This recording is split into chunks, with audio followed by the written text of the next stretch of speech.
RMC, du pain quotidien.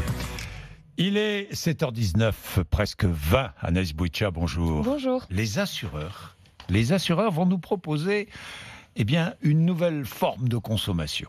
L'assurance à la demande ou à la carte. Essayer de se faire une place en France. Mais qu'est-ce que c'est ? Alors, on connaît évidemment Netflix, Spotify, Uber, plein de services à la demande qu'on utilise quotidiennement. Et bien là, vous pouvez gérer votre assurance comme vous gérez vos abonnements à partir de votre téléphone. Vous avez bien sûr une assurance obligatoire pour la voiture ou alors une assurance habitation de base.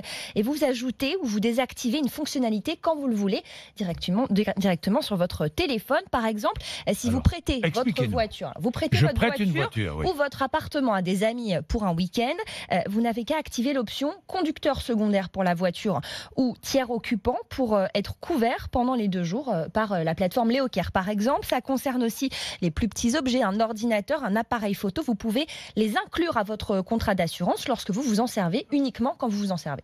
Uniquement quand je m'en sers. Pas toute l'année si vous ne vous en servez pas toute l'année. Mais une voiture, il y a une assurance obligatoire. Ouais. Je peux prendre l'assurance de base, l'assurance de base.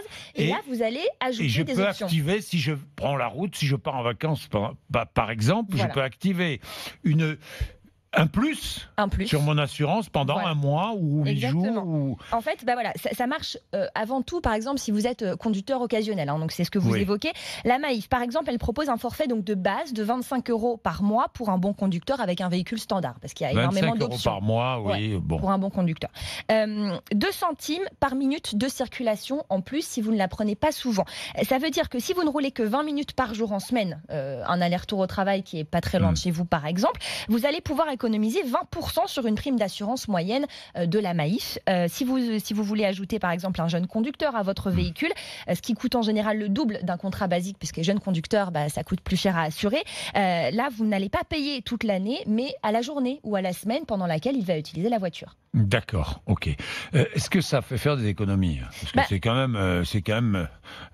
Ça nous fait faire des économies. Est-ce qu'on y gagne ? Non, mais parce qu'en fait, sur un contrat où vous allez ajouter un jeune conducteur, s'il ne conduit pas toute l'année, vous allez payer un contrat 2 fois plus cher que le vôtre pour pas grand-chose au final. Je comprends. Voilà. Je comprends. Là, vous allez payer au prorata de les assureurs sont un peu frileux. Les grands, je parle, les grands assureurs. Voilà, il y a quand même pas mal de startups qui se lancent, mais bon, il y a la Maïf, on en parlait, Société Générale Assurance et Generali qui s'y intéressent, Avril qui veut développer une assurance à la demande, par exemple pour les trottinettes, les vélos et les gyropodes. Alors pour les petits objets, j'en ai pas parlé, mais ça coûte 11 centimes, entre 11 centimes et 1 € à assurer par jour. Donc voilà, vous prenez votre appareil photo pendant les vacances, c'est maximum 1 € par jour. Donc 10 € pour la durée de vos vacances pour qu'il soit bien assuré. Si on vous le vole, vous êtes remboursé. Voilà, vous avez une assurance qui vous couvre pendant 10 jours. Et il y a une demande en France, 2 Français sur 3 se disent prêts à souscrire à ce type d'assurance. Mais si c'est intéressant pour l'assuré, ça l'est forcément moins pour les assurances qui risquent de perdre de l'argent.